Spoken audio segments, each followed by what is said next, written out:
Hello friends, welcome to Triton chef. இந்த வீடியோவில் நம்ம ரொம்ப சாஃப்டாக நல்ல ஜூஸியான ரசகுல்லா எப்படி செய்கிறதுன்னு பார்க்கலாம். இது செய்கிறதுக்கு நான் ஃபஸ்ட்டு 2 லிட்டர் பால் எடுத்துக்கிறேன்.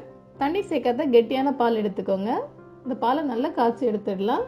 பாருங்கள், பால் நல்லா கொதிச்சு வந்துடுச்சு. இதில் 2 டேபிள் ஸ்பூன் அளவு லெமன் ஜூஸ் சேர்த்துட்டு நல்லா மிக்ஸ் பண்ணி விடுறேன். ஃபுல்லாக லெமன் ஜூஸ் சேர்த்துடாமல் ஃபஸ்ட்டு பாதி அளவு லெமன் ஜூஸ் சேர்த்துட்டு நல்லா மிக்ஸ் பண்ணி விடுறேன். எல்லாமே நல்லா மிக்ஸ் பண்ணதுக்கப்புறமா மீதி இருக்க லெமன் ஜூஸையும் நம்ம இதில் சேர்த்துட்டு நல்லா மிக்ஸ் பண்ணி விட்டுடலாம். லெமன் ஜூஸ்க்கு பதிலாக நம்ம இதில் வினிகர் சேர்த்துட்டு நல்லா மிக்ஸ் பண்ணி விடலாம். இனி நம்ம ஸ்டவ் ஆஃப் பண்ணிடலாம். ஸ்டவ் ஆஃப் பண்ணிவிட்டு கண்டினியூஸாக கொஞ்சம் மிக்ஸ் பண்ணி விட்டுட்டே இருந்தீங்க அப்படின்னா பால் நல்லா திரிஞ்சு வந்துடும். இப்போ பாருங்கள், பால் நல்லா திரிஞ்சிருச்சு. இனி நம்ம இதை வடிகட்டி எடுத்துடலாம். அதுக்கு ஒரு பவுலில் ஒரு வடிகட்டி வச்சுட்டு இதுக்கு மேலே ஒரு துணி வைக்கிறேன். இனி நம்ம ரெடி பண்ணி வச்சுருந்தோம்ல, அது எல்லாத்தையுமே நம்ம இதில் நல்லா வடித்து எடுத்துடலாம். இதை எடுத்து நம்ம ஃபஸ்ட்டு நல்லா பிழிஞ்சு எடுத்துடலாம். பிழிஞ்சு எடுத்ததுக்கப்புறமா இதில் தேவையான அளவு தண்ணி சேர்த்துட்டு நல்லா மிக்ஸ் பண்ணி விட்டோம் அப்படின்னா இதில் உள்ள புளிப்பு ஃப்ளேவர் எல்லாமே போயிடும். மறுபடியும் இதை நம்ம நல்லா பிழிஞ்சு எடுத்துடலாம். நல்லா பிழிச்சதுக்கப்புறமா அரை மணி நேரம் இதை நம்ம ஒரு இடத்துல நல்லா கெட்டி வச்சிட்டோம் அப்படின்னா தண்ணீர் எல்லாமே நல்லா வடிஞ்சிடும். அதுக்கப்புறமா நம்ம இதை ஒரு பிளேட்டில் எடுத்துடலாம்.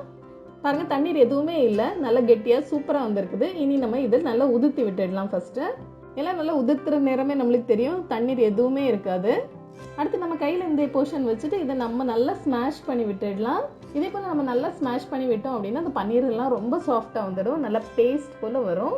கண்டினியூஸாக 10 நிமிடம் அளவுக்கு நம்ம இதை போல் செஞ்சு எடுத்துகிட்டே இருக்கணும். பாருங்கள், இந்த அளவுக்கு கொஞ்சம் பேஸ்ட் போல் வருதுல்ல. 10 நிமிடம் அளவுக்கு கண்டினியூஸாக இதே போல் பிசைந்து எடுத்துகிட்டே இருக்கலாம். பாருங்கள், நல்ல பேஸ்ட்டாக சூப்பராக ரெடி ஆகிடுச்சு. இனி இது எல்லாத்தையுமே நம்ம சேர்த்துடலாம்.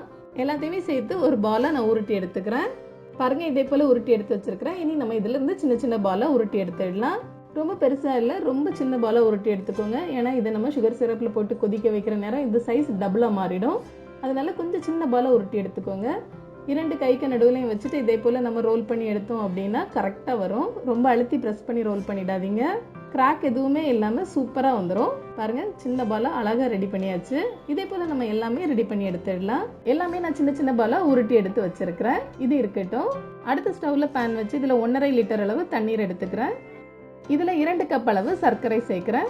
எல்லாத்தையும் நல்லா மிக்ஸ் பண்ணி விட்டுடலாம். இந்த சர்க்கரை எல்லாம் தண்ணீரில் நல்லா கரையட்டும்.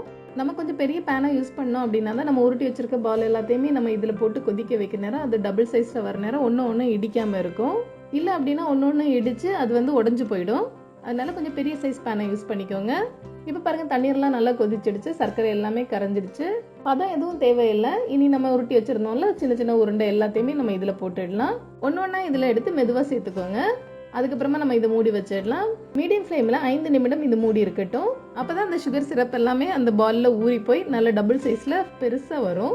5 நிமிடத்துக்கு அப்புறமா நம்ம இதை ஓப்பன் பண்ணி பார்த்துடலாம். பாருங்கள், ரொம்ப சூப்பராக ரெடி ஆகிடுச்சு. இந்த பால் சைஸ் பாருங்கள், டபுள் சைஸில் ரொம்ப சூப்பராக வந்துடுச்சு. இனி நம்ம ஸ்டவ் ஆஃப் பண்ணிடலாம். அடுத்து இதில் 2 ஏலக்காயை லைட்டாக இடித்து எடுத்து சேர்த்ததுக்கப்புறமா நம்ம இதை மறுபடியும் மூடி வச்சிடலாம். 1 மணி நேரம் இது மூடி இருக்கட்டும். அதுக்கப்புறமா நம்ம இதை ஓப்பன் பண்ணிட்டு பார்த்துடலாம். 1 மணி நேரத்துக்கு அப்புறமா பாருங்கள், சுகர் சிரப் எல்லாம் நல்லா உள்ளே ஊறிடுச்சு. இனி நம்ம இதை ஒரு பவுலில் எடுத்துடலாம். பால் பார்க்குறதுக்கே பாருங்கள், நல்லா ஸ்பாஞ்சியாக ரொம்ப சூப்பராக வந்துருக்குது. எந்த வித கிராக்குமே இல்லை.